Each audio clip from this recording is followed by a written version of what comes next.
Sharing is Caring by Itslivybear, Chapter 22, Dawn of the Final Day. Yuga, Vince, nues verde kubai. Ioma looked up and grinned. I was all, may I? May you what? I don't speak French. Monoma rolled his eyes. We need test subjects. Can we borrow my cousin for a while? Iwasawa shrugged. Sure. We'll rotate you between people when they need breaks. Izuku blinked. Your cousins? He really wanted to say, you speak French? But that seemed like a far more normal question. Ioma speaking French had nothing on Monoma speaking it, and Izuku was taken completely off guard. Yeah, Monoma sighed. I had to live with him in France for 4 years, and then we both came back to Japan. He's annoying, but he's mine. Ah, Toshi, que destu tu castrum trove par notre del que por petit vert? Shinzo choked a little. Ears red again. Yuga, stop. No. Ioma winked. Je vais perde que por un oui? Monoma was staring at his cousin, blank face, before he clapped his hands. Okay, testing time before I throw you off a tree. Midoriya, since you have more experience with brainwashing, we can start with that. Izuku blinked. Can you brainwash Ioma using French? Monoma blinked. Yuga, tu vas cantar de te prayer norte tete. Oh, oui. His eyes went blank. Monoma released him. Huh. Since it's a language he can understand, he can. Makes sense. Could you brain someone with French even if they don't speak French back, but they still respond? Shinjo rubbed his chin. Something to test, I guess. Maybe. Izuku nodded. Do I try now? Ioma nodded. Do your worst, my small green friend. Izuku felt the snag and pulled on the line, definitely easier than holding Shirayaki, but still not easy. Just try and hold him for a while, Shinjo shrugged. That's what we did to start. He's used to it and knows how to break out if he needs to. The headache kept building, and Izuku bit his lip, trying to hold on. He had been pretty accurate before with the fishing metaphor. Right now, his rod would snap with too much pressure, and he wouldn't be able to keep the fish contained. For someone weaker than Ioma, he could probably hold them long enough to stall them, at the very least, but the more the fish struggled, the more likely they were to break free and dive back into the pond. Ioma snapped out of it and grinned. That was tres bien for someone who does not use it. Neto was infinitely worse. I will disown you and convince Auntie to do so too. Ioma just giggled. Again? Shinzo sighed. Yep, the only thing for it's practice. Midoriya, when the strain gets too much, we'll switch. Izuku nodded and taking a deep breath to alleviate the headache. He would get this and be better. He would earn their powers. So, fun fact about copy we figured out. You can only get the original quirk. Any modifications from soulmates do not come with. Like Suna in our class, she soulmates with Soji from yours. She can change her hands into ears, mouths, etc., and her ears and eyes and mouth and stuff into extra hands. When I copy her quirk, I can only split my body, since all of those quirk abilities are from her soulmate.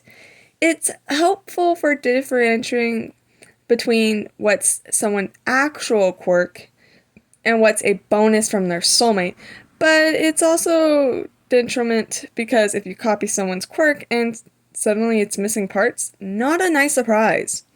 Izuku nodded, tapping his raised finger pads together in satisfaction. Urakahem. Does this mean you can figure out what my soulmate power is? Monoma shrugged. Probably. Give us a rundown of what you can do. Well, I can touch things with my finger pads and they lose their gravity. I have a weight limit that I'm working on increasing, and I get nauseated when I go over that or float myself. I can also jump pretty high, like I'm in lower gravity or something. Easy enough to test. Midoriya, since you have the most recent copy, want to give it a go? Izuku nodded and tapped Shinzo. His eyes widened as he floated up off the ground, and Monoma grabbed onto his foot to make sure he didn't float away, tugging him back down as Izuku released him. Oof, yeah, I can see this being a bitch to fight. Uraka giggled. Thanks! Izuku tapped himself, feeling nauseated and weightless, and prepared to jump. He soared through the air like he was jumping around on the moon. Nice! Now all you have to test is the jumping! They all looked at her. Oh, she startled. No, I mean the jumping thing without my quirk on myself. Izuku mercifully touched down on the ground and jumped. He only went the normal height. There we go. Soulmate power gives you a better jump. Look for someone who's good at jumping and can probably do something to the weight of objects with their hands, since that's where your quirk is concentrated. Uraka bit her lip thinking before her eyes widened and her face flushed bright red. Oh! She ran off. Monoma dragged them both to where the adults were eating their own dinner, and Izuku looked away blushing. You guys are the only ever soulmate quad, right? Mandalay smiled and nodded. We are! We keep it relatively platonic, but it's made us a really good hero team. You're the trio, aren't you? Shinzo nodded. We were wondering if you had any tips, I guess. It's not common to have more than one soulmate, so we don't really have other examples to look for inspiration. Ragdoll hummed. Well, we are a little different. Mandy's quirk gives her telepathy, but only outwards, right? Well, we can all talk to each other, which makes communication super easy, but we do have to be within range. It's maybe a mile or two, and search helps us find each other, but apparently they can only use it to find each other, while I can find anyone in my range. Palad body, we can all use, but not as much as Tiger, and we can't make as many earth monsters as Pixie can, but the best advice I can give you is to communicate. She giggled. We may have an advantage, since we can literally talk to each other in each other's heads, but still. Shinzo clapped his hands. Good talk. We have like 10 years to catch up on, so let's get hopping. Toshi, I swear to God. Izuku couldn't help the laughter that bubbled up in his throat, and they both stopped. Pixie Bob giggled too. What cute kittens. You'll be fine. Oh, and I shouldn't give you this heads up, but after dinner, once it totally gets dark, we're going to play a fun game in the woods. Tiger lightly hit her on the head. They can find out with the rest of the students, Pixie. Yeah, my bad. I'm just so excited. Izuku gently dragged them away from the teacher's table and breathed out a sigh of relief. Mido! He looked up, blinking, and smiled. Hi, Mina. She giggled. Hi there! How've your outfits been treating you? Monoma jumped a little. That was you? Shinzo breathed. She shrugged, grinning coyly. Me and ya Momo, but yeah. Monoma walked forward purposely and grabbed her hands. Thank you. Izuku blinked. Was his fashion sense really that bad that even people he had never met knew about it? What other reasons would they have to thank Mina for giving him actual fashionable outfits? A bit of movement in the corner of his eye caught his attention, and he turned to see Kota, the little boy that was Mandalay's nephew, walking off into the woods. Izuku hadn't interacted with him all that much since he had a mean glare, and Izuku was still not great at talking to people, especially not to hostile strangers. He wasn't about to follow this kid into the woods, away from everyone, when he had done nothing but glare at them all week. Instead, he tugged on Shinzo's sleeve and pointed the kid out.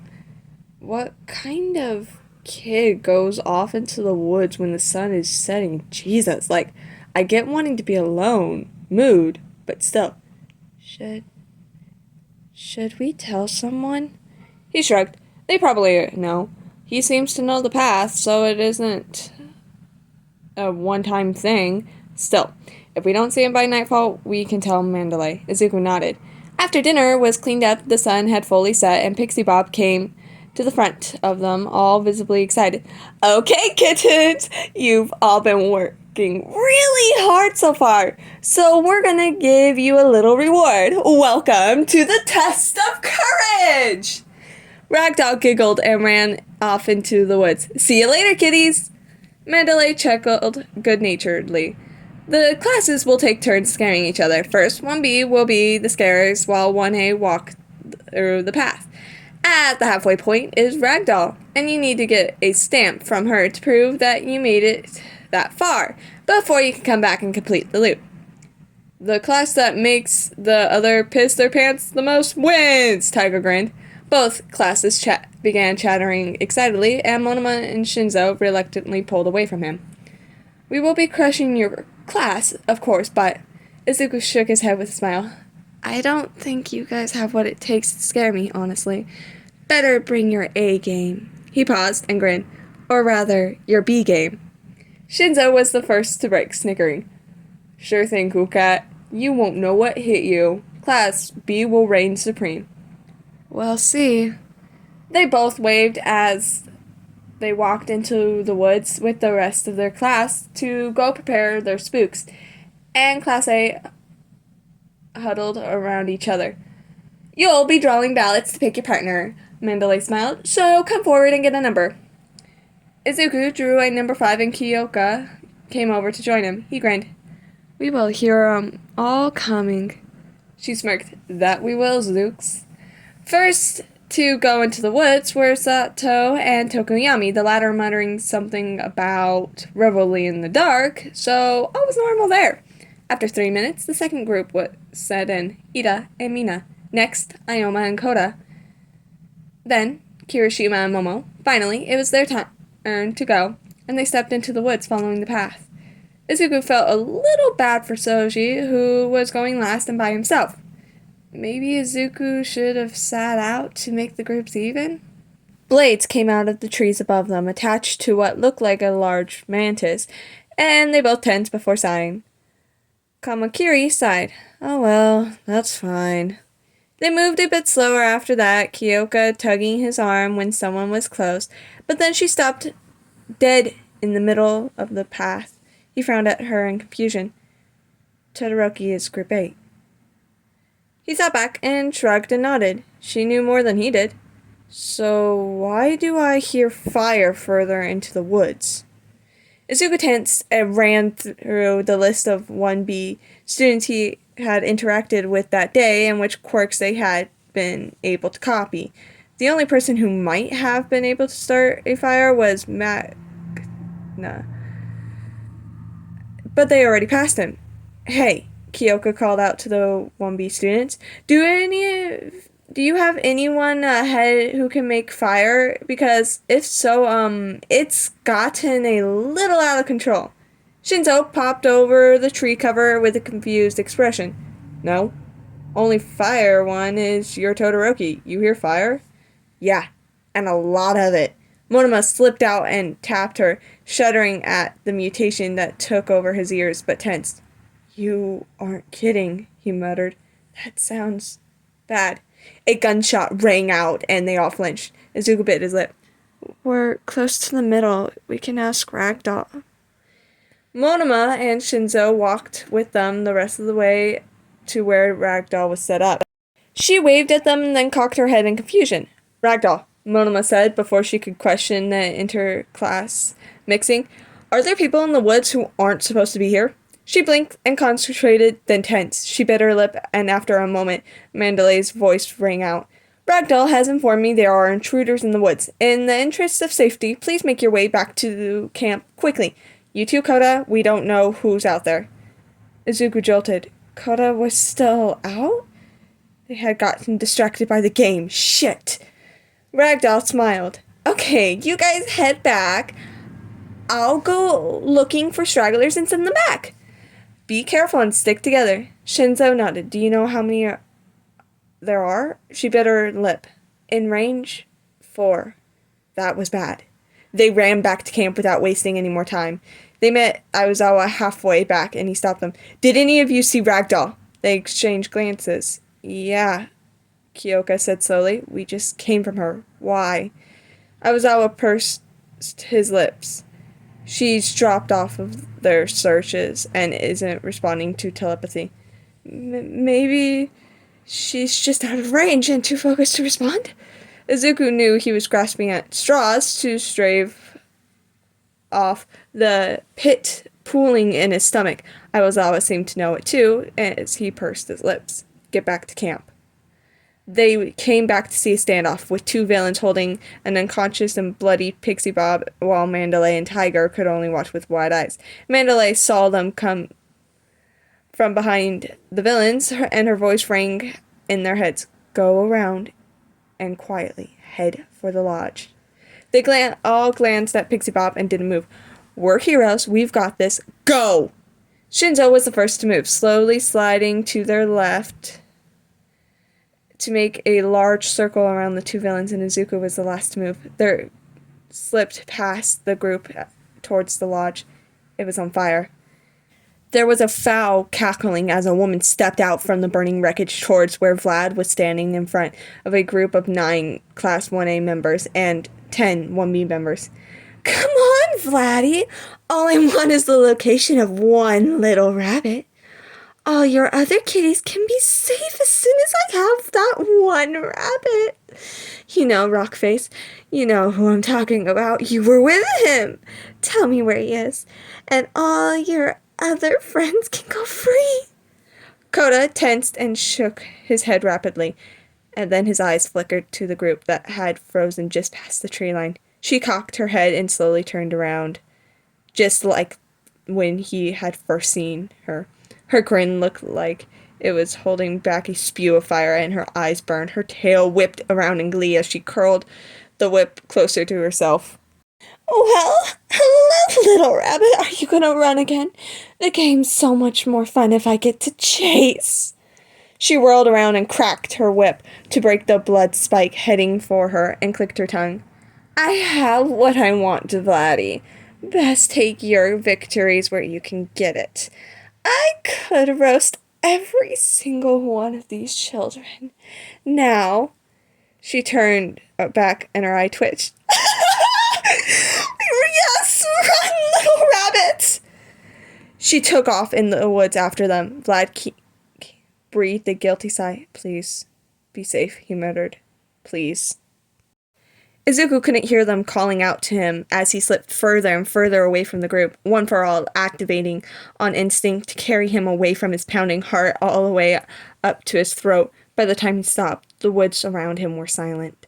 He whirled around, fear creeping back up, looking and straining for some sign that anyone was nearby. Go away! Kid, what the fuck? Izuku's head whipped up. That first voice was young, younger than they were. And there was only one person at the camp that were younger than them. He dashed through the trees until he burst out on the side of the mountain. He had a brief moment to wonder, had he really gone as far as the mountain before he was taken aback by the scene in front of him. Kota, with a stream of water, was killing the villain Muscular. It didn't look like it at first, but Muscular was withering, trying to form muscle only for them to unravel and revert. He was losing muscle faster than he was gaining, but Kota was shaking, and Izuku watched as all the muscle went away, and Muscular screamed, Kota! The boy startled, and the water shut off as Muscular was more skin and bone than anything else. Passed out, but not quite dead. Izuku tore his eyes away from the murderer and looked to the kid. Are you okay? Kota stared at him for a moment before his eyes welled up with tears. He was gonna kill me just like he killed my parents. Izuku got an armful of child and staggered under the force of the hug, but wrapped his arms around him anyway. Kota had lost his parents to Muscular and had a water quirk. Oh, the water hose duo. Oh. Kota, we need to go back to camp. It's not safe in the woods. Kota sniffed and nodded, no doubt rubbing snot all over Izuku's shirt, but honestly, he didn't care. Kota had almost killed a man in self-defense, and that man had also murdered his parents. He was allowed several breakdowns, at the very least.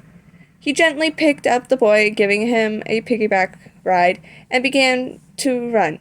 hopefully back in the way he had come so he would meet up with everyone else.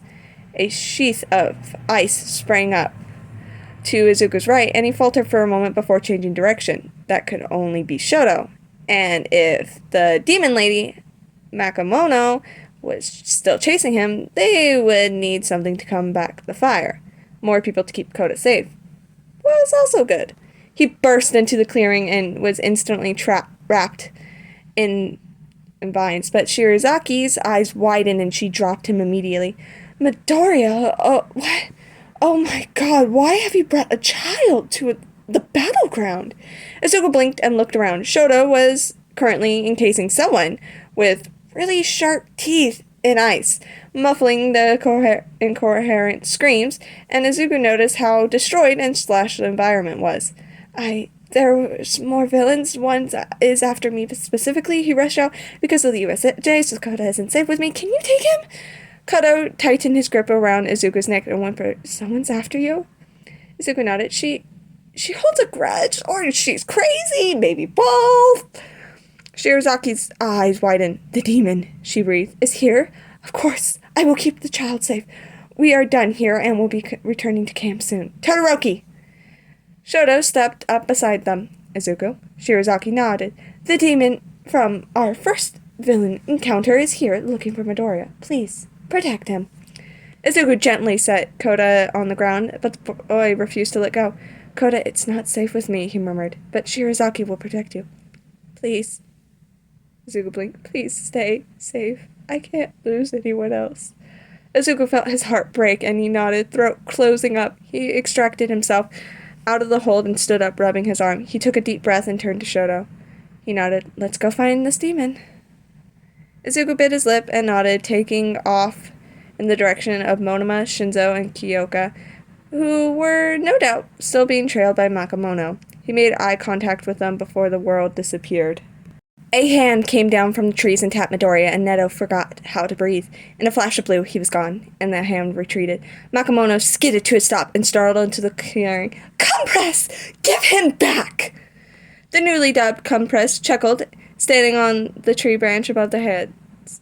"The boss wanted him first, my dear. I'm sure you will get your turn." She folded her arms, and her tail flicked in agitation. "I'm only working for the bastard to get the rat. Hand him over." I think not." Compress slid a marble into his coat pocket and touched his ear. "Targets retrieved. Meet at the extraction point in 5 minutes." Without another word, he bounded through the trees, leaving the 4 students and the fiery villain in the clearing. She clicked her tongue. "Well, 5 minutes? Sure, I can be there in 5 minutes. I just need to kill some steam first." She cracked her whip and they all jumped, immediately falling into tense positions.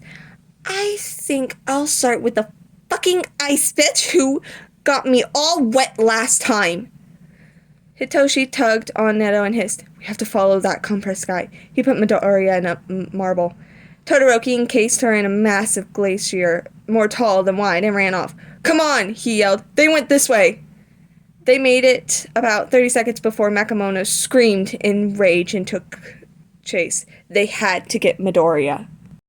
The next thing Izuku knew, he was in a completely different location, and it was hot as hell. "Second-rate fire, bitch." "Second-rate? Sorry, Stableface, but only one of us is second-rate, and it's sure as hell ain't me." Izuku blinked intense, taking in the scene before him. A warm and rough hand on his neck, and various villains scattered around, and there, held back at the edge of the clearing, were 6 people. Kaminari, Hakagiri, Shoto, Monoma, Shinzo, and Kyoka. Every time they tried to move closer, Makamono would flick her whip and snarl, "Back off, little birds. This is a conversation between adults." Oh, good. Transport. The person attached to the hand on the back of his neck chuckled as she swept past them into a swirling mass of purple and black, and soon other villains followed suit, with the 2 villains who had knocked out Pixie Bob staying behind to hold off the kids. "Don't get too close, Todoroki, or my control might slip and I might cremate Little Green." Monoma and Shinzo both blazed with fire in their eyes and took half a step forward. "Oh, none of that. Magni, Do we have any idea where muscular, mustard, and moodfish are? Not a clue, boss. He clicked his tongue. Don't let Shiggy hear you say that or he'll throw a fit. Toga, are we good to go? A girl's voice chuckled. Yep. Bye-bye, Denki. Bye-bye, Tora. We should play again sometime. Izuku was forced to stumble backwards, and he felt the cool mist of the portal overtake him. He managed to smile weakly at his friends before they disappeared from view. Hitoshi felt like he had when he was 11. Numb. They were all gathered with 2 people missing, Ragdoll and Midoriya. The lodge had been put out before it could burn down completely, but the air tasted like ash. Both conscious pussycats suddenly straightened up. I feel her, Mandalay cried. Out of range, but she's alive. They all breathed a little easier. Both of them had been kidnapped by the League, but if one was alive, they probably both were. Mandalay froze, and her eyes went wide. She looked down at her hands and blinked rapidly. I can't. Aizawa narrowed his eyes. Can't. She looked up, eyes filled with panic. I can't use search. Tiger tensed as well. I can't either. That makes no sense. Why would they just take her just to... He cut himself off with a cry of anguish. Hitoshi tensed and looked at Neto. There's another way to lose a soulmate's quirk, Neto said in monotone, following Hitoshi's train of thought, other than dying. Hitoshi felt the blood drain from his face. They both turned to look at the adults that were all on the verge of panic. Have you ever heard of All for One? Aizawa was the only one who stiffened. The Nomu had multiple quirks, he bit out. Are you saying that the fucking boogeyman has them? Hitoshi felt his breath catch. We need to get them out. They both had to get them out before it was too late. They had just got to Midoriya Izuku, and they were not about to lose him now. Hi, so it's me. Hate to say this, but I forgot I had a channel. I completely forgot about it. So that's the whole reason why I didn't post anymore after that chapter. I forgot about it. So now that I was reminded, thank you for that, by the way, I'll try to, get more chapters read out. Another thing, I don't know French. And I know for a fact I didn't pronounce the French in the beginning right. So sorry about that too. Anyway, have a great rest of your day or night, depending on where you're at. Bye!